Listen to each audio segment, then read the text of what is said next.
Rob Pelinka nakikipag-usap na sa team ng Utah Jazz at Portland Trail Blazers. At tama ni Klay Thompson nagalit dahil sa pagpili niya sa Dallas kaysa sa Lakers. Yan ang pag-uusapan natin ngayon mga tropa. Pero bago yan mga tropa, baka pwede ka mag-subscribe sa aking channel para manalo kayo ng tropang basketball jersey. Maraming salamat mga tropa. Let's go! Sa pangatlong araw nga po ng free agency mga tropa ay hindi pa rin nga po mga tropa tumitigil ang pagsisilabasan ng mga balita patungkol sa mga ginagawang move ng iba't ibang mga teams. Sa katunayan, pumirma na nga po kanina si Donovan Mitchell sa team ng Cavaliers ng 3-year $150.3 million maximum contract extension na may player option sa 2027 to 2028 season. Ayon mismo ito kay Adrian Wojnarowski ng ESPN. Kung matatandaan na isa nga itong si Donovan Mitchell sa mga nalilink sa team ng Los Angeles Lakers. At ngayon nga mga tropa ay tinapos na ni Mitchell ang mga usapan at mag-stay nga po ito sa kanyang dating team ang Cleveland Cavaliers. Habang sa balita naman nga po ni Shams Charania ng The Athletic, itong anak nga po ni LeBron James ay pipirma na nga din po sa team ng Lakers ng multi-year guaranteed rookie contract. Ibig sabihin lang nga po nito mga tropa ay sigurado nang makakapasok nga po ito sa lineup ngayon season at sa mga susunod pang season. At dito naman tayo sa kay Klay Thompson mga tropa. Matapos nga po napiliin ni Klay Thompson ang team ng Dallas Mavericks kaysa sa Lakers ay nagbigay na nga po ng pahayag ang kanyang ama dito.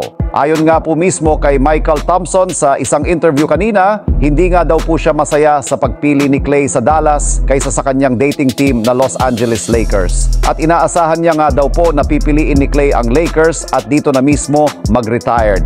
Samantala, pumunta naman tayo mga tropa sa ating sunod na pag-uusapan ngayon sa balitang pakikipag-usap ng Lakers sa Utah Jazz at Portland Trail Blazers. Kahit man nga po mga tropa, puro palpak ang mga ginagawang plano ng Lakers ng mga nagdaang araw ngayong off-season sa pagpirma ng kanilang mga target sa ibang teams, ay hindi pa rin nga po sila nawawalan ng pag-asa na makakakuha pa sila ng at least isang bagong superstar na tutulong kina LeBron James at Anthony Davis. Patuloy pa rin nga po sila na nakikipag-trade talk at nakikipag-usap sa mga teams at players na available ngayon sa free agency at trade. Sa katunayan, bukod nga kay DeMar DeRozan, ay isa rin naman nga po sa mga target nilang kunin ay walang iba kundi itong si Lauri Markkanen ng Utah Jazz at Jerami Grant ng Portland Trail Blazers. At base nga po sa kalalabas pa lamang na balita ni Jovan Buha, nakikipag-usap na nga po si Rob Pelinka at ang Lakers management dito sa Utah Jazz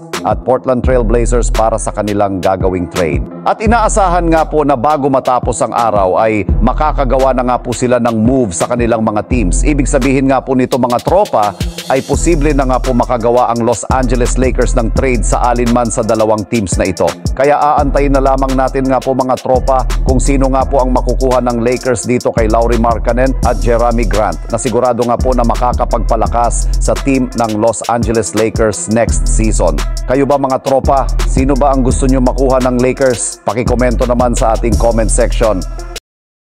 Samantala, NBA Finals na mga tropa, para maging part ka din ng games ay subukan lamang ang 1xBet. Gamitin lamang ang promo code na tropang 1x para sa up to 12,000 bonus credit sa first deposit. Available mga tropa sa GCash at Paymaya. Nasa comment section ang link. Paalala lamang mga tropa, make it fun and gamble responsibly.